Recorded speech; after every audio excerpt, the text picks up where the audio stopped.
What's up, everybody, and welcome back to SEC After Dark. And we're still waiting on Corey to get here, but we'll jump in. I'm Jake Thomas. With me, Mike Huseman, Jeff Beecham, Boss Man, as always. Guys, good to have y'all tonight. How y'all doing? Doing great. It's been a long week. Yeah, Doing good. Doing good. Excited to talk some ball tonight. Yeah, absolutely. Boss Man, looks like there's like something peeking through your window right behind you. It looks like a little creeper just looking. I know, doesn't it? I got to get some shades for these windows behind me. We actually had this issue last night because we do Biscuits and SEC Live at 6 o'clock Central. Mm-hmm. The sun was coming right through this window. It looked like I had the Angels in the outfield or something behind me. I got to tell you right now, it's a very confusing. Is it nighttime or daytime? Each window tells a different story. That's right. I don't know what's going on. That's good. That's good. Yeah. There's a house right behind me, so it blocks out one side, and the other side has the sun. So it's pretty bad. But yeah, definitely the production value on my side of things needs to increase. So I got to do a couple things to fix that up. Yeah, I got to work on mine as well. But we're presented by Steer Agency. Boss Man, want to talk about Steer real quick? I don't have my thing up, but yeah, if you guys want to check out the Steer Agency, they do PR and public affairs. So go ahead and check them out. If you guys have any digital marketing campaigns or any PR, public affairs campaign needs, go and check them out. They do a great job. So you can check them out at thesteeragency.com. Awesome. Yeah, everybody go check them out. It's a good thing they got going on down there. Guys, I'm sure we all watched the national championship in hoops the other night.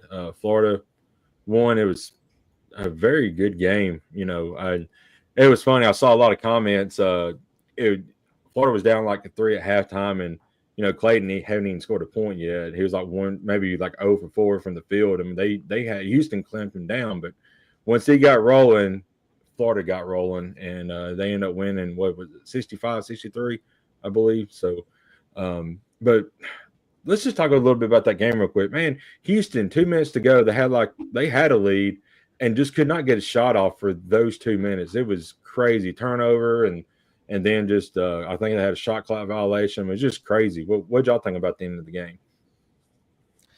I think it's too bad Steve's not here because he loved talking about Florida and the way they were playing through this tournament. Yeah. And they won the championship the same way they've been winning their previous 3 games of just being the most steady team. They don't overwhelm you anywhere. They're there all the time, though. No matter how well you play, if you slip up, they just run right by you.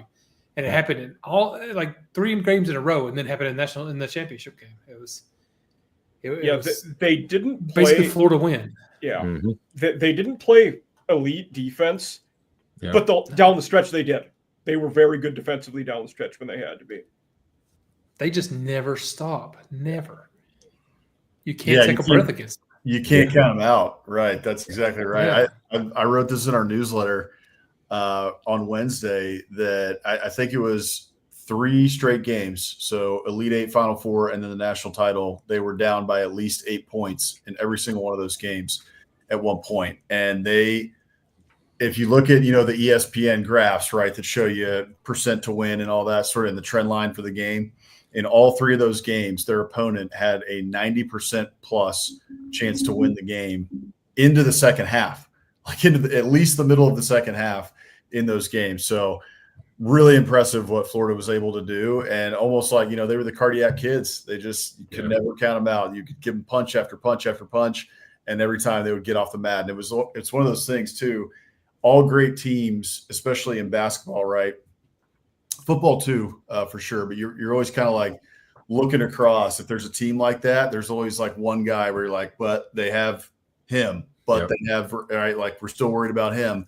In this case, right, it was Walter Clayton, and they had Walter Clayton, and that was the difference in almost all of those games. One thing I noticed with them, and this might seem like a simple thing, but it appears with them, everybody has bought into what they're doing. Whatever Todd Golden is selling them on and instructing them on day after day is working because they're always on the same page. They always know what to do, and they're always in it until the end.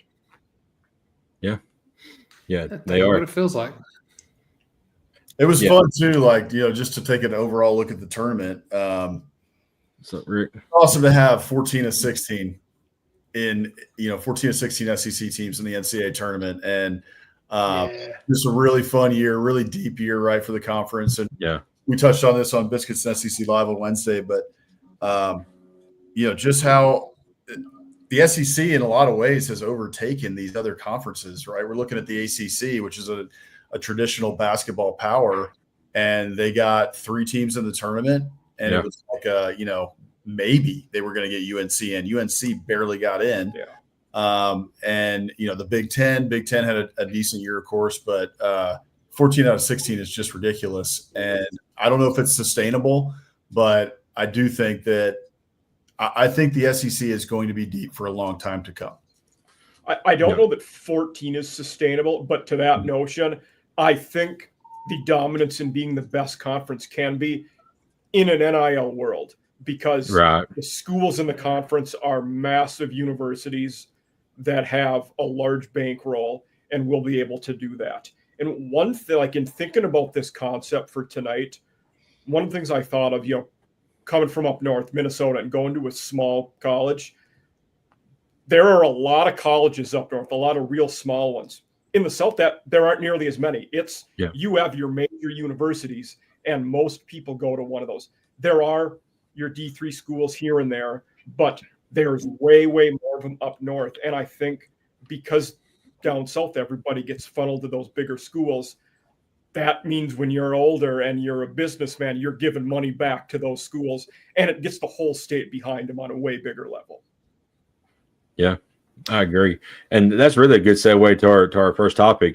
Can the SEC dominate in hoops? And I really feel like it's tougher in hoops to sustain, and become a dynasty, honestly, because now we have the 12-team playoff. You're still going to have possibly 4 SEC teams, which is good odds. But in basketball, I mean, you got 64 teams vying for a national championship, and it's a lot tougher, because I have seen it time and time again. Just a few years ago when Kentucky, I think there was one of the 1 seeds or overall one of the 2, but they lost to St. Peter's. They could not get a shot to go down. So it didn't really happen in this tournament, but you do have some Cinderella teams that take over and get to the Elite Eight, so we shouldn't be. So it may knock one of these big schools out, could possibly knock an SEC school out. So I really feel like dominating hoops, we're going to be, like Mike said, maybe not 14 teams sustainable, maybe 8 to 10, maybe even 12. That is very sustainable, because like y'all said, this conference is deep rooted now in basketball as well. Hammer made a good point the other night on our show, and I think it's worth bringing up. And it actually is similar to, kind of what Mike was talking about. That's a little bit beneath the surface kind of thing. But over the last 10 years, at least, and it was especially, it really ramped up during COVID, is you've seen a lot of kids and families moving, whether it's from California or New York or the Northeast, what have you, to southern states, Texas, Florida, right? Like there's been a boom, even parts of like Alabama, right, have seen a lot of people moving into their areas, into their states.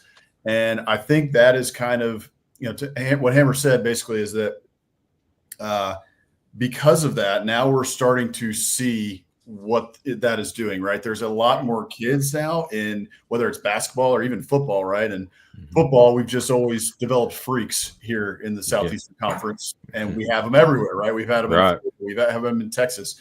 2 out of the 3 of the top states in the country for football have always been in the SEC footprint, at least, since A&M joined the conference in 2012. But with basketball, with smaller rosters, the demographic change almost, it's like one of those things that's just a level below that is interesting, that may be playing a factor here, right? With SEC schools being able to, it's a lot of factors, but I think that could be one. I think that's a very good point. Yeah.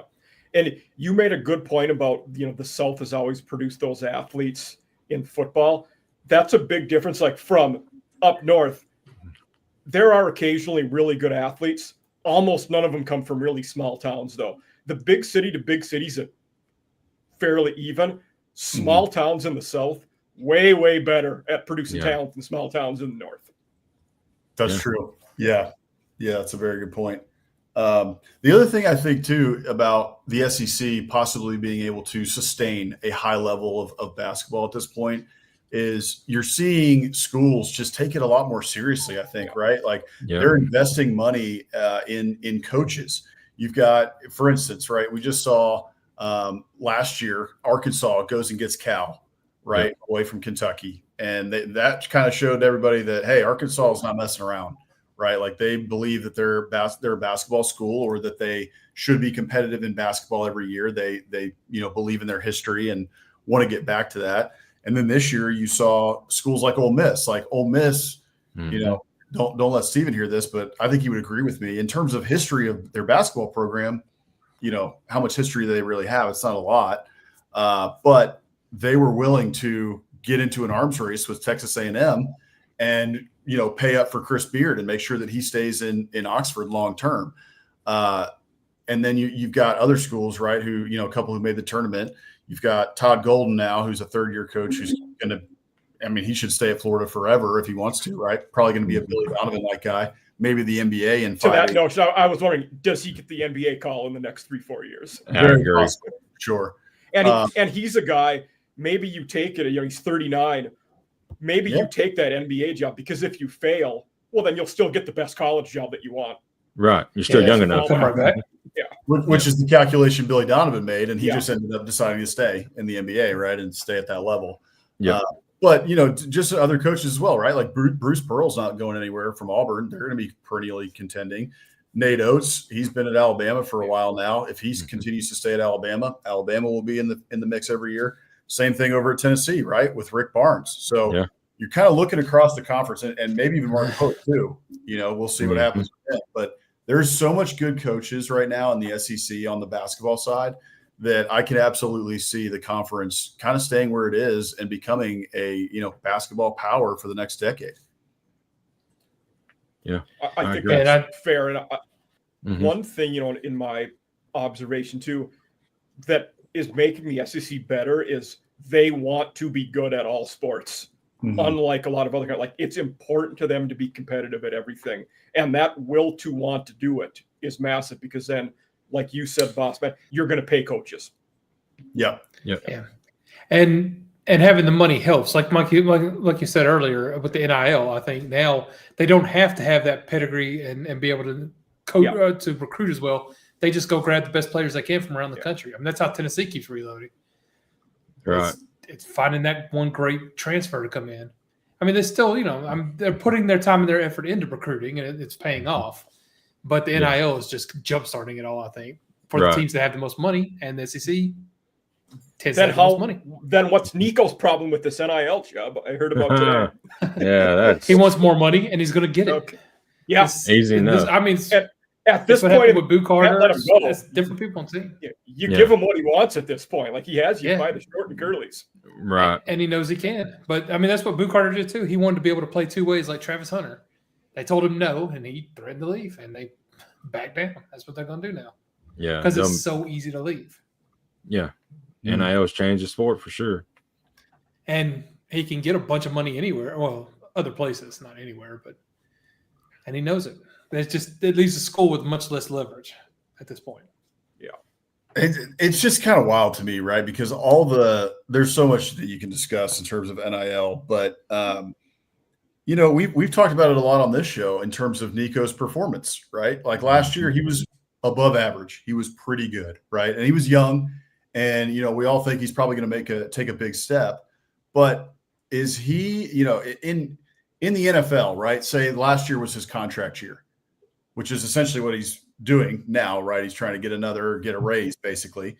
If last year was his contract year, would he be getting a raise, or would Tennessee be letting him walk? In a free agency situation, I think Tennessee would be seriously thinking about letting him walk, but that's not how the leverage works here. In the college, he went 10-2 in the SEC as a redshirt freshman. It's my thought is they wouldn't let him walk, but it's an interesting theory. Yeah. My thought in letting him walk, I just don't think we have to. You have to be absolutely positive you're going to get a better guy. There aren't many better guys out there, ceiling-wise. Right. The ceiling is through the roof. Right. That's true. I don't think Tennessee has the talent to do that right now. Maybe they're hoping they get there.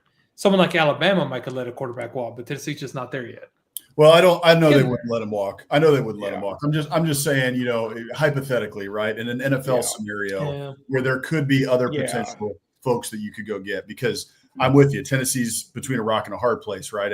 If Nico does walk in the spring portal, like, it's going to be slim pickings, right? And Nico would be the belle of the ball. So they don't have a choice there, which I think is what Nico's folks are telling him, right? Like, this is why you can get a raise. And I don't want to get into just a railing against the NIL or anything, because I'm not. That's already happened. We just got to deal with it. But it does make it hard as a fan, because you want to root for your team. You want to root for these kids, but then they're out there grabbing your team by the balls and drag them down for more money. It makes it really difficult. Like, I'm not mad at Nico at all for what he's doing, but you can't blame the kid. I don't know. Yeah, you can't, but it hurts when you're a fan of that team. To me, it could have been handled at a better time of the year, I would say. Yeah, you're right. When you're just making it obvious that you're just telling them, give me more money or I'm leaving. I mean, that's and again, this the world we live in now. We're gonna have to learn to deal with it. I just don't like it.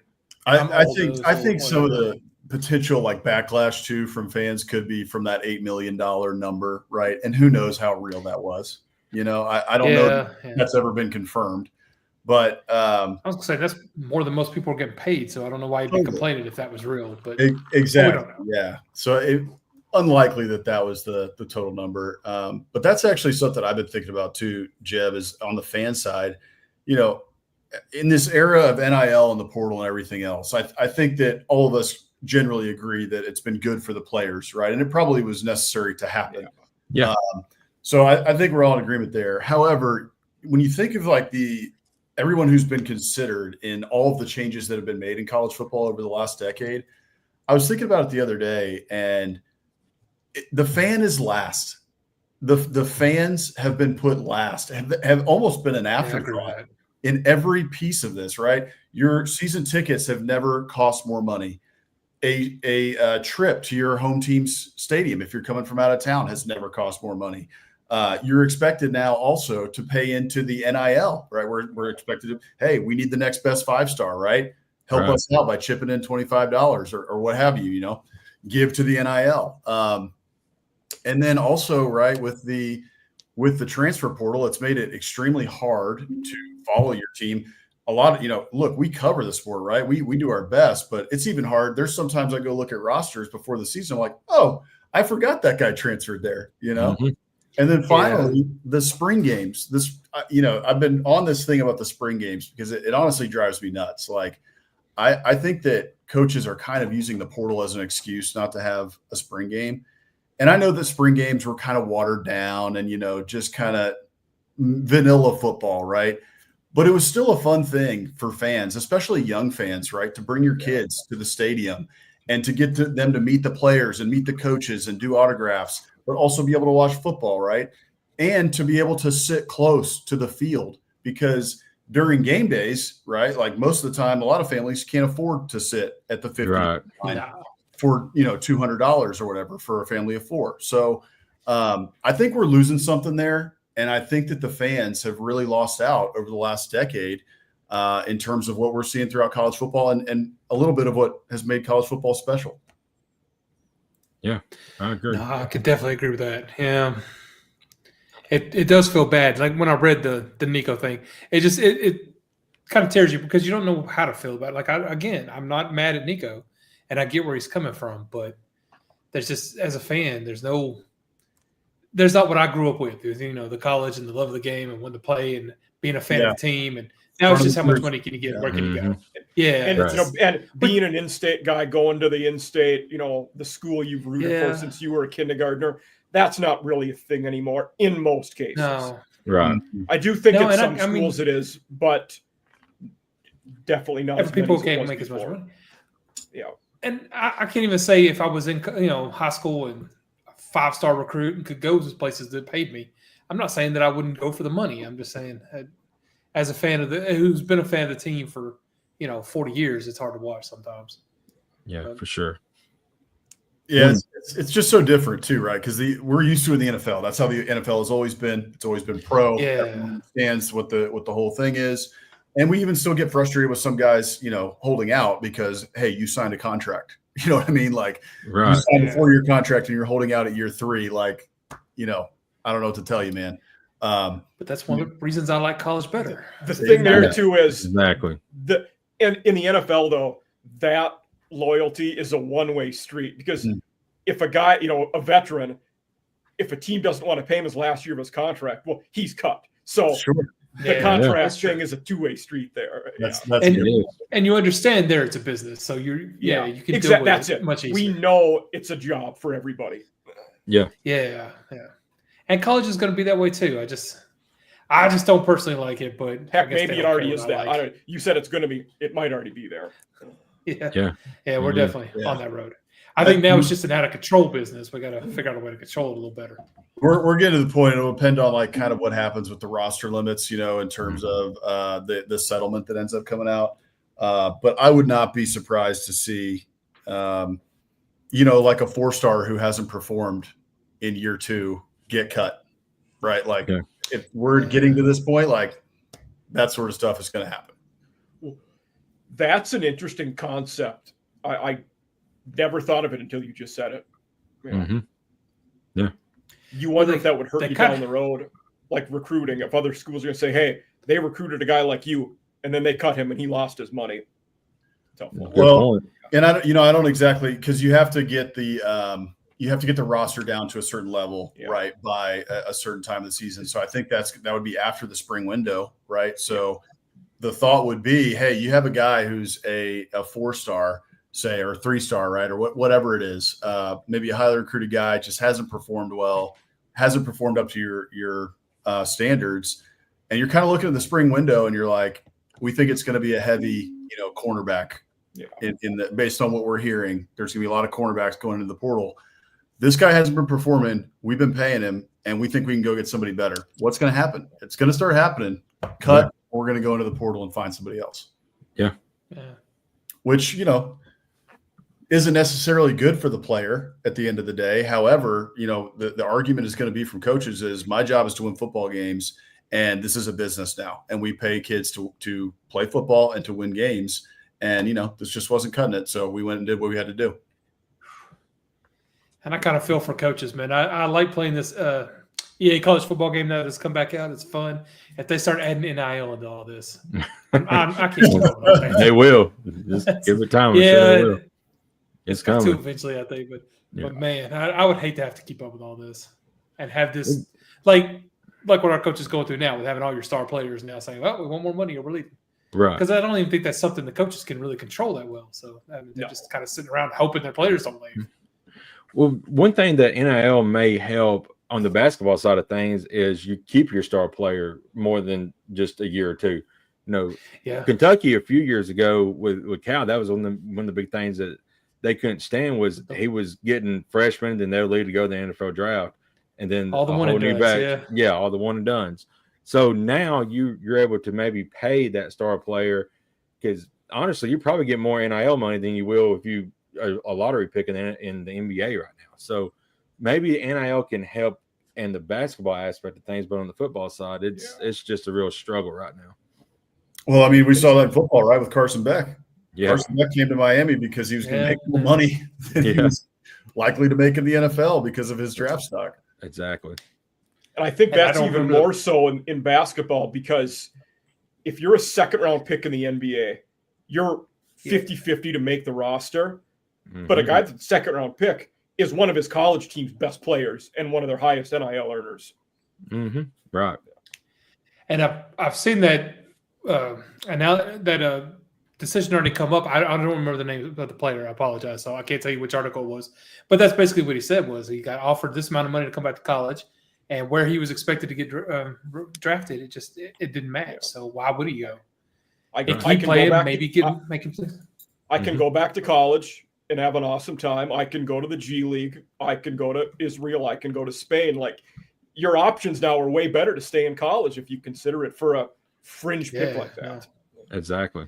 No, I think we'll see a lot of people staying. Yeah. I think too. Like if you're thinking about it, Mike, you just laid them all out, right? G League, Spain, Italy, Israel, wherever you're going to go to play basketball. If you're not going to be in college, I think most NBA scouts would probably tell you, like, you're going to find the best coaching, the best facilities, and, the best competition in college, especially if you're playing in a league like the SEC or the ACC or the Big East, right? Like, go get one more year at least, say if you're a freshman, go get one, maybe 2 more years at least of, seasoning and development while you're in college, and then come out and, see where you are and make the NIL money, why not? Because as a freshman, you may be a lottery pick, but in 2 to 3 years' time, with more seasoning, you could be a first round, the very first pick of the draft. Right. Or even right a late round, right? Say you're a late first round or an early second round guy. For basketball, especially, if I'm a scout, that's what I would tell them. Go back. You're going to make good NIL money. The G League, frankly, is like, nobody really talks about it. Nobody talks about it. The development, they've been trying to make it a minor leagues kind of thing, like baseball has, which is very good developmentally, but it's just not there. And the best development you're going to find is in college, and the best coaching, right? Very good coaches are in college that feed kids into the NBA. So may as well just stay.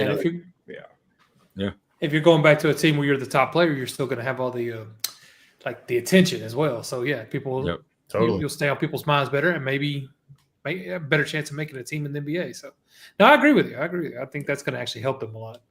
And the fallback of you'll be in college and graduate is massive if the sport doesn't work out. Yeah. Yep. Yeah. You blow your knee out. You never know. Go pro. Schools always say they want to encourage, them getting degrees. So, well, especially a lot of these guys will want to get into coaching. Getting a coaching job with the bachelor's is a lot easier than not having a degree. That's true. That is true. Yeah, no doubt.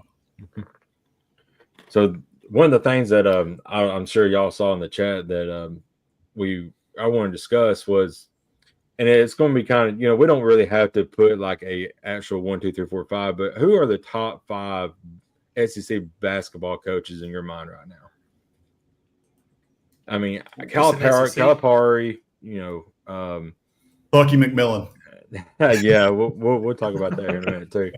I mean, Bruce Pearl, Calipari, Nate Oates. I mean, Todd Golden's kind of worked his way there. Yeah, I think Bruce Pearl. Auburn's been one of the top teams for a long time now. Yeah, under him for sure. Pearl.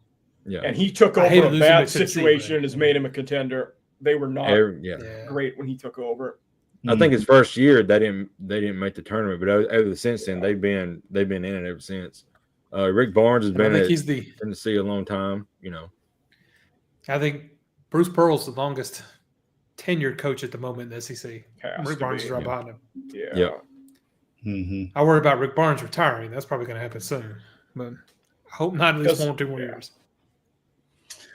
Yeah, that's a good question. I mean, it's tough. There's a lot of coaches that are vying for that top 5. I think you're probably right. I think Bruce Pearl's 1 probably. Or Todd Golden.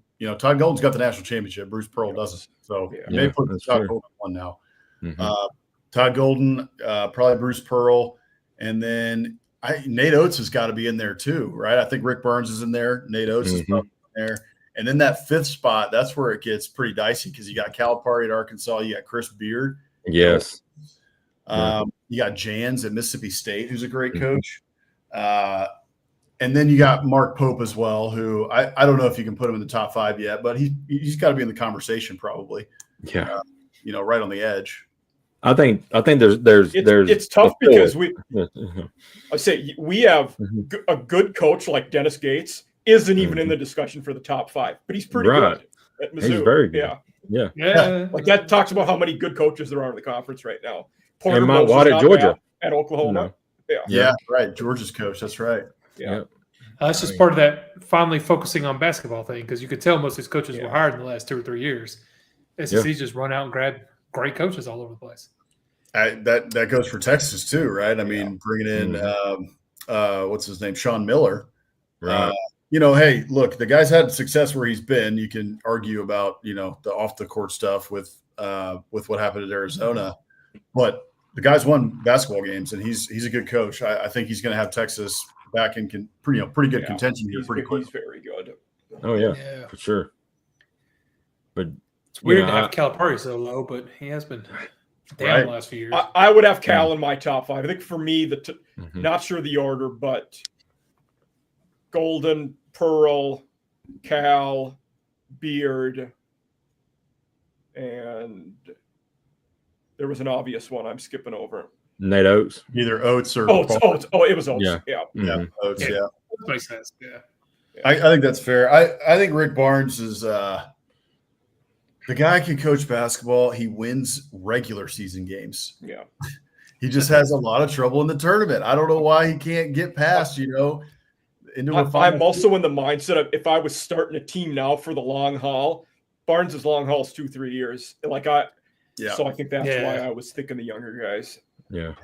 Is he 70? He has to be close to 70. I was going to say somewhere right in there. He's definitely discussed retiring already. So I don't think he's going to do it just yet, but it's coming soon. He is exactly 70. Yeah. Wow. Right 70. now. Okay. Yeah, that makes sense. Yeah. And he's been a head coach since 87. He's been a head coach at good schools. Mm-hmm. Long haul. It's crazy to think that Tennessee just cannot get over the hump and get out of the, get to the Final Four game. It's crazy to think about how good they have been under Rick Barnes. But but you're right. He just doesn't hold up in the offseason. Go ahead. But yeah, Boss Man, you brought it up. What do you think about y'all's new hire and Bucky McMillan? I'm excited about it, right? I don't think that I'm not upset about it. I don't, I think that, look, A&M fans at times, this isn't a criticism necessarily, but it's just kind of an observation. Because of the resources that A&M has, we believe that a lot of times A&M fans believe that we should be getting, the biggest and the best, right, for everything. Right. And that kind of came with on the heels of the Jimbo hire, right? You had Jimbo. Oh, he made it. Hey, guys. Hey. What's going on? Is it raining out there? Did you make it in? It was a small band. We had our JV game got canceled at right halfway into the first half. And we just canceled it and went on to the varsity game. Yeah, you look a little tired. We bet. Yeah, just a little bit. Yeah. We're just talking basketball and the Bucky McMillan hire. Mm-hmm. Oh yeah, I think that's going to be a good hire. I think it's a really good fit for what A&M wants to do. Yeah, and I think it's going to be a really good fit for the conference. I do too. I liked him for Vanderbilt back when they were trying to make that hire. So. He was at Sanford last year, I think, and they had a really good season. So they just bomb threes, man. They do. The interesting thing for A&M, I think, is okay. So the fan base, we think that we should get all the biggest and the best. So maybe this isn't a splash hire necessarily, but like you said, Corey, it's a good hire, probably good for the conference. It's going to be a lot like Nate Oates style, right? Pretty fast. We're going to score a lot of points. That, to me, I think is going to take a little bit of adjusting for A&M fans because we've been with Buzz Williams for 6 years, right? And Buzz is very different. Buzz is anchored by your defense and run a half-court slower offense, right? And just grind people into dust. So the change is going to be different, but I'm excited about it. What I've heard from him, I really, I liked his press conference. And, hey, look, he talked about it in the press conference, and it's talked about across A&M sports. You have the resources to win. You're going to have everything you need to win. So, just go out and get it done. Yeah, no doubt. And that's going to be good. And I guarantee a lot of people are like, who the hell is Bucky McMillan? But and they're person to learn. So, right. He has I heard somebody say that he has nowhere close to the resume, but I think he is every bit of a good fit. And you're gonna learn who Bucky McMillan is. Well, and Hammer made a good point the other night about this. And so maybe A&M fans were hoping for a Chris Beard or somebody like that. That was totally pie in the sky. The guy's a Texas grad. I guarantee you he's hated A&M for most of his life. He coached at Texas Tech, coached at Texas. I don't think that was ever – I think he used it, to get a raise from Ole Miss. I don't think that was ever real. And maybe A&M fans wanted a bigger name, but, Arkansas has the basketball history and pedigree to get somebody like a Calipari. A&M doesn't have that sort of pedigree. And also, you look across the SEC and you think about some of these guys who have really stepped up and elevated their program.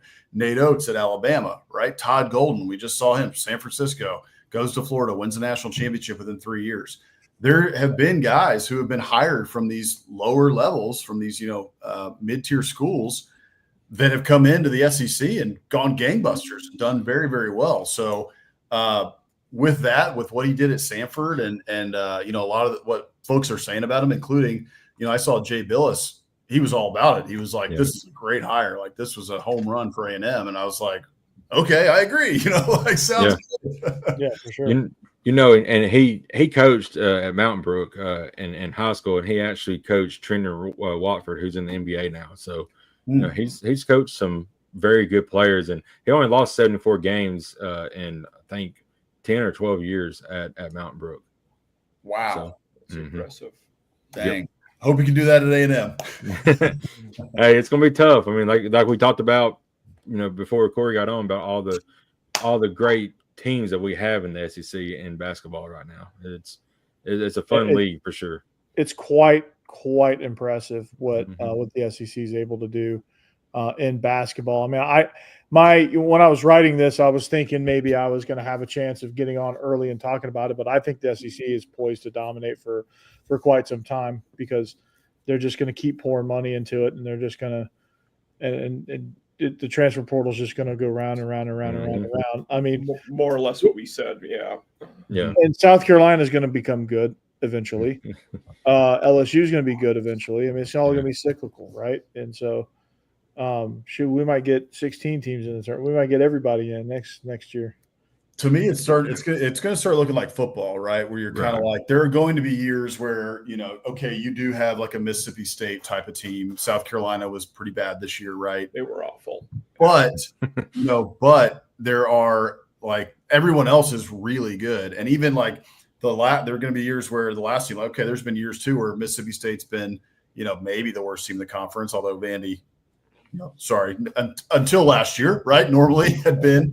But then maybe there's going to be one who's super bad, but everyone else is going to be pretty darn good and hard to beat on any given night, right? I mean, just go down the list, right? Like, I mean, even Vandy was pesky. I mean, they weren't like.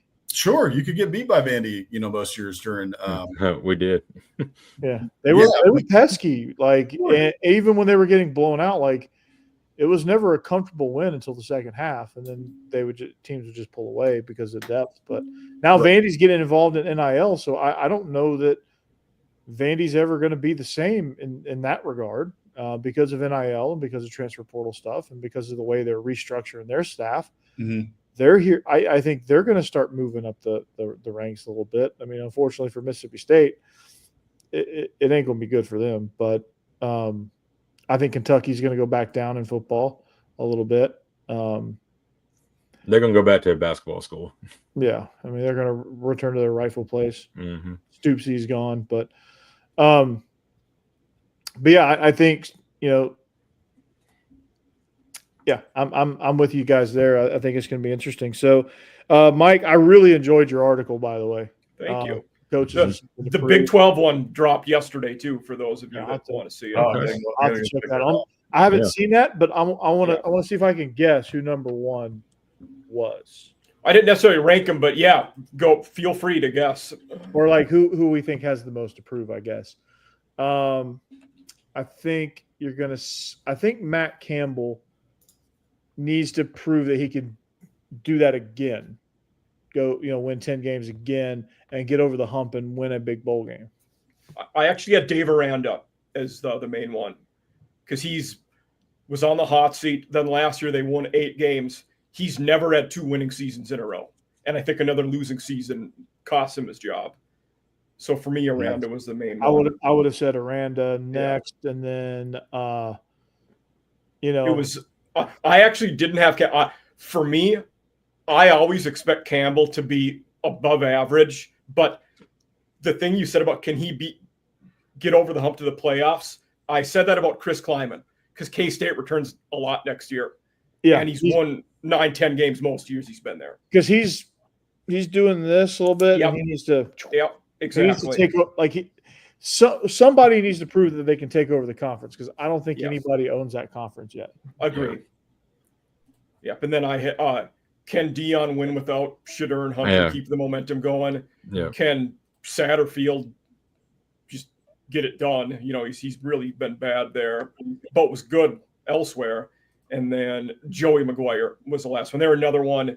He's had a winning season every year, but they've never won more than 7 or 8 games. So can Tech take that next step? Again, a team who returns a lot, and Tech did very well in the portal this offseason. Yeah, they did. What about Kalani Sitake? Like, what's the deal on him? Like, at BYU, they were good last year. I mean, they on defense especially, you weren't throwing on them, and I think they're going to be one of those teams that maybe like we talked about with Iowa State, K-State. I think BYU stays good. I don't know that they ever take the next step up, though.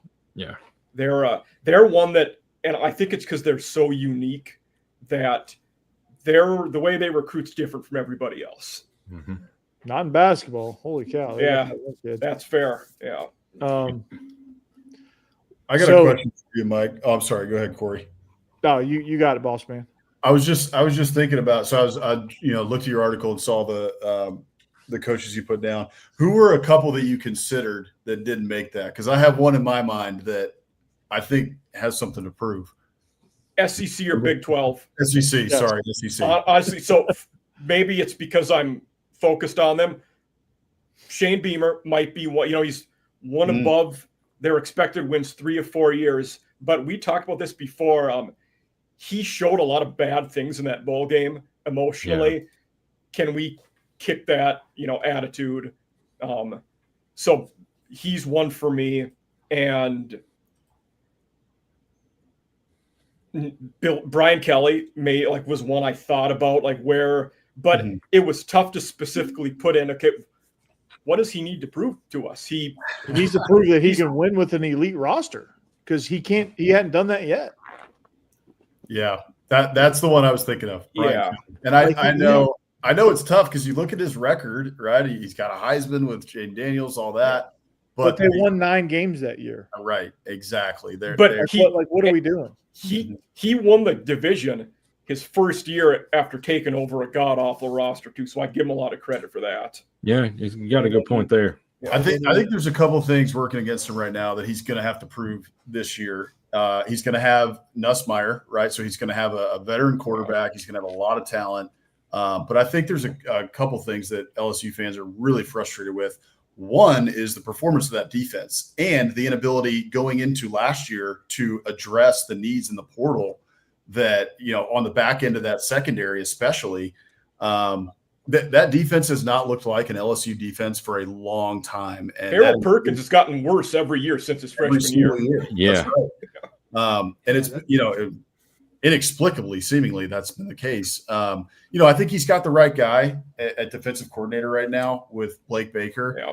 And I think that, I said this mid-season last year when we were talking about it on Biscuits and SEC Live, just how that defense was still not performing at a high enough level. And I thought that he was going to give Blake Baker free reign in the portal to just, get whatever the hell you want and we'll fund it. And they did address a lot of needs in the portal. So I think he's got a lot to prove. So the defense hasn't been that great. Prove you can field a competent defense, first of all. What's that? Yeah, prove you can field a competent defense. An LSU defense, right? LSU fans love 2 things. They love running the football down your throat and having a defense that just stuffs you and is able to hold you to 10 points or less a game, right? That's always been their MO. And so that's what LSU fans love, and they haven't seen it. The only thing that can make up for that is 2019 LSU, where you're throwing the ball all over the yard and beating the crap out of people, right? Their defense was stellar that year, too. And their defense was still good that year. That's right. So Dave Aranda, who we just talked about. Exactly. And then you have the final thing is that the fan base is getting a little antsy, right? I mean, you're getting Fire Kelly chants at the end of that Alabama game last year. And by the way, Alabama, that was the worst Alabama team since 2007 with Nick Saban. And you get boat raced in Tiger Stadium by Alabama. I think he's wild that was the worst team since 2007 for Alabama too. Let's not breeze over that point. No, that's crazy. Yeah. A 9-win team is the worst since 2007. That's pretty impressive. Record-wise, it was. Look, I would step on glass again if A&M could go 9-3 for 10 years, or 9-3 for 10 years or better. The one it would either been the making that step to the playoffs with Brian Kelly, or the obvious one, can he win the season opener in a non-conference game? Never wins it. Right. And it always that's a weird stat. Right. It always pisses the fans off when he loses that game and they're against him. The rest of the year, it's here we go again. Yeah. Who they open up with this year?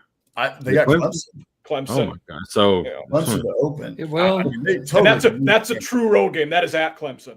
Yeah. Oh wow! So they do schedule a tough one. Totally lose that game. I don't think they'll have the same issue this year that they did last year, which was you get beat by USC, in game one, and then you're looking, 9 games into the year, and you're like, USC kind of sucks. Like, how solid defense? Yeah. Next year, I would be shocked if Clemson's not a playoff team. If we were putting odds on it right now, they're probably the most likely team to go to the playoffs because the rest of the conference isn't great. That's right. I agree with that. Yeah. So I don't think we'll be looking up, by week 9 and saying, how did LSU lose to that team if they do? Because I think Clemson's going to be pretty stellar. Week 3, LSU Florida is a very interesting conference game for 2 coaches that might need it. Where's that at? Is it at Tiger Stadium? Baton Rouge. So that would probably be a night game if I had my guess. Yeah. Speaking of that, I saw somebody from, it might have been Mike, for Mike Farrell Sports, wrote a piece about Lagway and his injury and how that could impact. I don't know how bad it is, but it seems like the more that's kind of trickling out, like it's something to keep an eye on. Yeah. I hadn't even heard about that. He got injured at practice or shoulder, or is this like a holdover from last year? Yeah, a little bit of both, from what I have heard. And again, I didn't read Mike's update on it, but from the little that I've heard, it was a different Mike that wrote that, not me. Yeah. Right. Mike Farrell, right? Yeah. And it was there's another Mike. That's the guy that wrote it, I think, actually. Wow. Okay. Mike quoting a Mike, not that Mike. Yep. That Mike. No, not that Mike. Yeah. No, the other Mike. The success of that Florida team this year hinges on how good Lagway is. So if he's hurt, the training staff is. Or Harrison Bailey. Yeah. Tennessee legend Harrison Bailey. Yeah, that's right. Is that where he found his way to? Good for him. He did. He's in Florida now. But I think it's the holdover from last year's injury with the leg, but also he injured something with his shoulder, with his throwing shoulder. Somehow during the offseason, he hadn't been throwing much during spring ball. No, that's what it says. Has not thrown in spring practice. No timetable for return. They haven't put out a whole lot of videos, but I've seen a couple trickle out on social media, and in fact I saw one that was actually pretty funny because it was DJ handing the ball off and then kind of running around, and somebody said DJ looking pretty good in practice, and all the comments were like, What are we supposed to take from this? Like, this is nothing is happening here. He didn't throw the ball, In fact, that's what we're worried about. He's not throwing the ball. Right. At that point, why do you even risk him handing it off and tripping and rolling a knee or doing something? Right. Why not just let him do nothing and heal? Yeah. Yeah. Right. Yeah. Alabama come out and has put Ryan Williams on load management for the spring. So he's like every other practice. He's not doing much of anything. Take an NBA cue. Yeah. Speaking of quarterbacks, it sounds like we from Alabama, the stuff trickling out. McElroy has been talking about. Sounds like it's going to be Ty Simpson. Mm-hmm. Yeah, all signs are pointing to Ty Simpson being the Wait, Rory McIlroy is a Bama insider now? Greg McElroy. Yeah. He is. It is off time. The lots of off time Rory McIlroy has. Don't have a lot, especially with the Masters coming up in a few weeks. Coming up in a few weeks. It's today. It started today. That's right. Yeah. I got to go watch the first round. Oh, yeah. Did it already start? I missed that too. Justin Rose. Today. Yeah. I got to start paying better attention. Leaderboard. The Brit. All right. Of course, the Brits are always going to dominate on our turf. Well, I didn't say he was going to be there on Sunday. He's just there right now. It's going to be Scheffler who's going to win it. I mean, let's just be honest. Yeah, more than likely. It's going to be Scotty.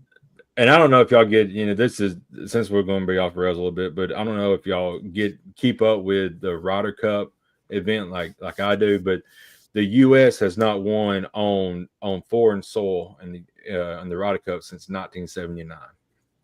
Oh, wow. Well, it's about time to change that because we got the top golfers.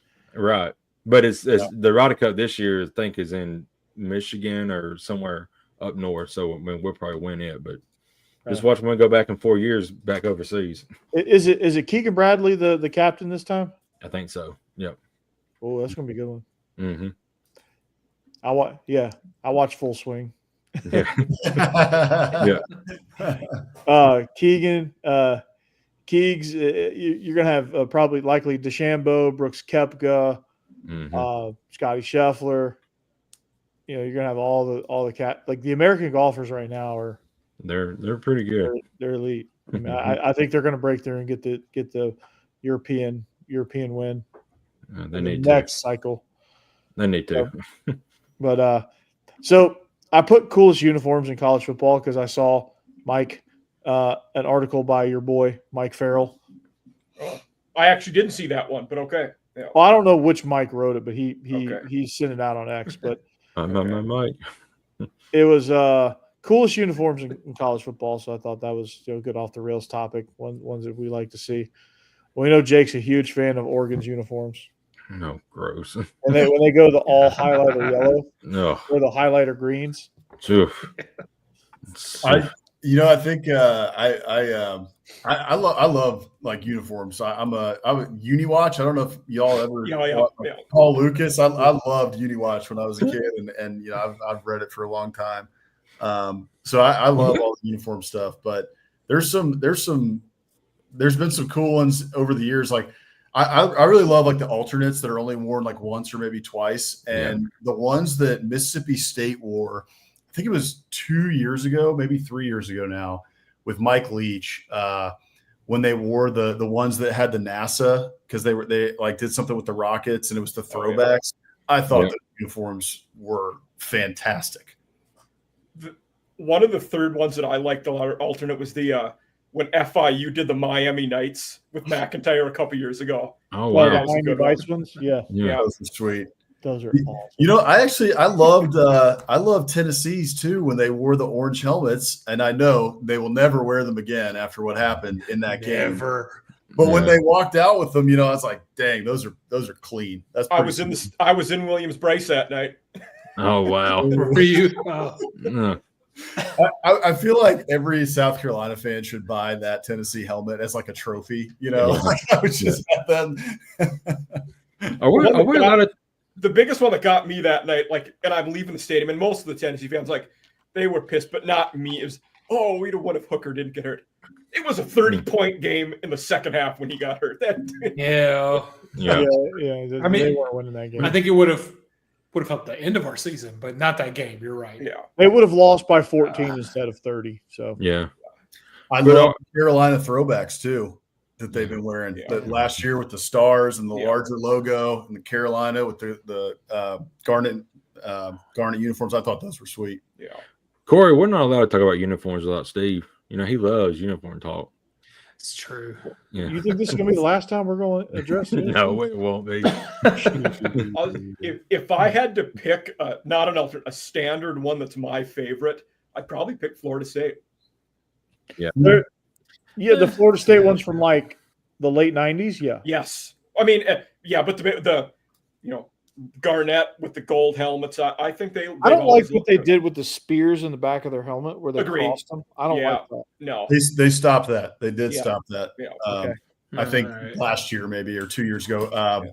Whenever. And I'd like for them to go to a deeper gold helmet, like a darker gold that they used to have. With the garnet face mask and the darker gold helmet. Where you can see the specs almost. Yeah, and then the tomahawks. Yeah. Those were definitely better than the lighter ones. These helmets look like toy helmets. Yeah. Yeah. You know, a fun segment we could Like a do. flat coat. Maybe we can do this next week or in a couple weeks, whatever. We got a little long way to go in the off season, but also like worst uniforms ever in college football.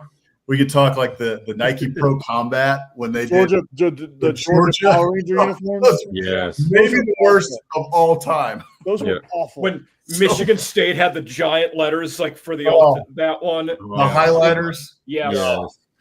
They had the highlighter green numbers, but the regular green jersey. It was the most heinous looking thing I've ever seen in my life. We had some bad ones too. A&M, we did in the Sumlin era. We did a throwback to like the 1923 season or something, and we had these helmets that were made to look like a winged helmet, like a leather helmet. Yeah. Illinois did that once too. It was awful. Yeah, so bad. It just doesn't translate. I like the idea though, Bob. Yeah. Like, I'll give you credit for the creativity on the idea. Yeah. It just didn't. Yeah. Just didn't land. Didn't land. Yeah. A couple years ago, Rutgers did the throwbacks, and they were the long sleeve ones. Do you remember that? Yeah, I do remember that. That was rough. Don't. I don't remember that. Jeb, Google it. You can Google that, Jeb. Yeah. You can Google that one. I'm looking at sportskedia.com's 10 worst college uniforms of all time, and their number one was the Florida Gators 2017 alternates, where it was the gator, Gator skin. the gator skin. Yes. How could I forget I They that? actually remember wear that. those? Those were bad. They did, and I'll never forget it because it was Felipe Franks playing quarterback. Kellen Yes. Mond was the quarterback for A&M, and it was in the swamp. And I think A&M won. Like it was an ugly game, like 17-14 or 20-17 or something like that. It was in the rain, and they were wearing those gator skin jerseys. And I can't believe that. I don't remember who the coach was at the time. Might have been Muschamp, but yeah, I can't believe they let them walk out of the locker room with those. Yeah. Do you remember when Louisville had those Look at those this. Grand Theft Auto San Andreas uniforms with the silver numbers and the I don't remember like that. old English font? Yeah. I don't remember that one either. They look like GTA. No. I think that was on here. Who'd you say it was? Terrible. Louisville. I mean, they were the Louisville. worst Let's things I've ever see. seen in my I life. think it was up. No, that's not. Oh, wow. no. I'm looking at one from Yeah. Bleach Report, and they have Iowa State on there, and Yeah. their helmets are kind of bland, but Mhm. it's kind of cool. Like, Yeah. I don't That, hate that them. right there is bland. That's Yeah. bad. Yeah, that's real bad. That's a okay. 1990s gas station logo. That was Yeah. Antoine Randall L. Pretty sure. Hold on, scroll. Yeah. Dude, you're scrolling way too fast. Sorry, hang on.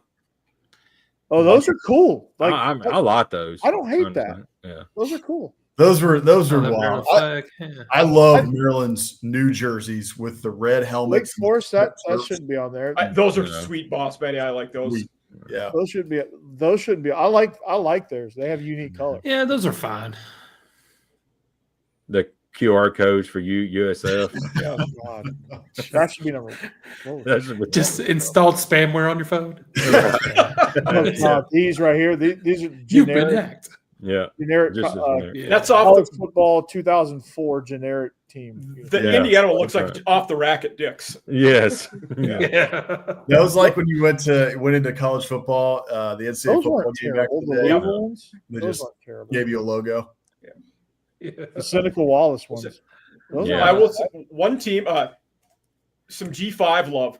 I always love Western Kentucky's. They, whether it's the chrome or the black on the tops, they do a really good job with the unis, I feel like. And they have that. I don't like when they have the jerseys that have WKU in big letters. I don't like Mm. that. But Yeah. The helmets, always like, I like the helmets. the helmets are cool. Whenever Remember they they did- incorporate the Hilltopper onto the helmet, like Yep. when they put the and Yeah. they did They did one with positions. Yes. that was what I was thinking. Yep. Yeah, the different positions. That was awesome. Yeah. That was really cool. Yeah. Corey, we're way past 2 minutes. Oh yeah. For you, it's only been like you 20. just got here. Yeah. I just got here. I'm trying to catch up, guys. Yeah, there's some pretty cool uniforms, but a lot of them are pretty just kind of bland and just whatever. Like, I don't think there's any like horrible ones except for those pro combat. Yeah. Yeah. You could also go by uniform maker, right? Like Under Armour's worst uniforms, Adidas's worst concepts, Nike's worst concepts. Because Adidas' worst concept is every concept. Russell's worst concepts because they had one team for 10 Yeah. years. Georgia Tech's lineage. Uh-huh. No, Texas A&M when they had the like the Manziel era uniforms, Mhm. those were awful. You didn't like those? No, those are terrible. It depended on which ones they wore. Those are terrible. I generally agreed with you. They had the cool thing I thought though that they did was it was a throwback to the 80s, and it was something different. You know, nobody does those stripes like that. I more so like the alternates. Not all the alternates that they wore during that era, but there were a couple alternates they had that I thought were pretty sweet. Y'all's classic ones are really good. I agree too. Yeah, that's my The favorite. helmet that you changed the helmet some too. Like I didn't like that. Like I liked the classic big huge A&M logo. Another team that did that went back. Massive Pitt. numbers. Remember, Pitt had the cool script Pitt. Then they went to the navy blue and gold with the Panther that was not good, like when Fitzgerald was there. Now they're back to the yellow with the Pitt script. I think that's a lot better. Yeah, they went back, and I think A&M's going back to more of their old school style, which is great.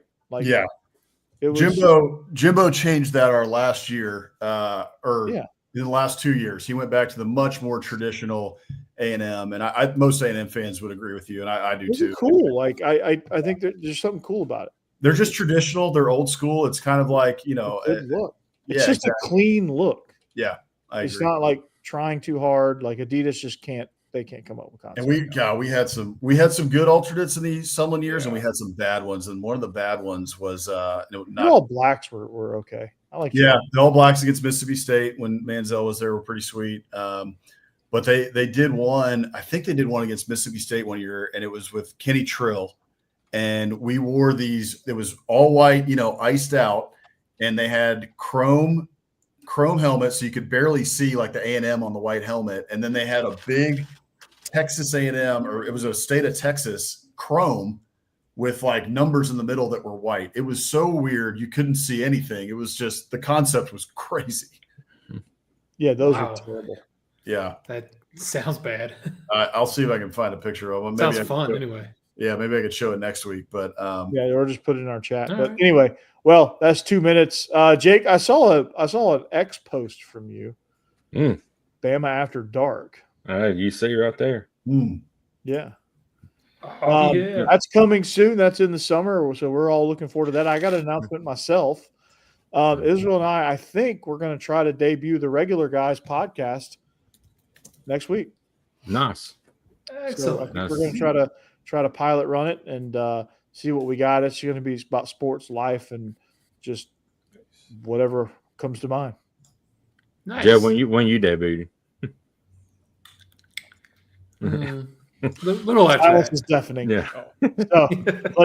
So Jake Thomas now has fully transitioned over to Bama After Dark. So look forward to that as this channel grows. Mike Huseman. Off season After Dark. He's got a set now. He's got a logo. I'm kind of on the same time period. We're gonna hopefully in a week or two I can pilot out, an episode. Nice. So he's ready to roll. Jeb, guess not. And Boss Man and Hammer, they've debuted already a while ago. So if you're missing that train, that train's long gone, but you can still jump on. But Biscuits and SEC, and then me, Locked On Vandy, and the Regular Guys with Israel Troop. So we're going to bring that to this channel, and this thing's going to take off. I agree. All right, hey, I got it. I found it right before we go. Check that out. Oh, that's awful. Yeah. That's terrible. Oh, look at this. Golly, man. That is brutal. My eyes. That is brutal. Golly. Yeah. Most uniform concepts like that, I could be like, I see it. Not that one. No, that one. Not that one. You wonder too, like, hey, just float it to the fans for a second. I guarantee you the Texags message boards would have voted that one down immediately, right? 90%. Yeah. Don't wear that. Yeah. Do not wear that. That is maybe sketch it out before you actually make the uniform. That's right. The recruits are decommitting on the spot. They're like, what is that? That's right. That's right. Anyway, we'll check out all the shows here on this network, the After Dark Network, including this one where we all joined forces. Stephen Willis, we hope for a successful surgery, speedy recovery, so he can be back with us here on the show. to complete our 7-man weave when we have the full crew in, and we will. We're a rugby sevens team. Oh, Nice. If we get 2 more, we can be a baseball team. we could probably break the Braves right now. Probably could. Braves are rocking and rolling, aren't they, Jake? Oh my gosh. Let's go before I start getting on a rampage about that. Yeah, that's true. All right. So check us out next week, and we'll see you back here then. Until then, go Dogs. Anchor down. Spurs up. Go Balls. Roll Tide. Dig 'em.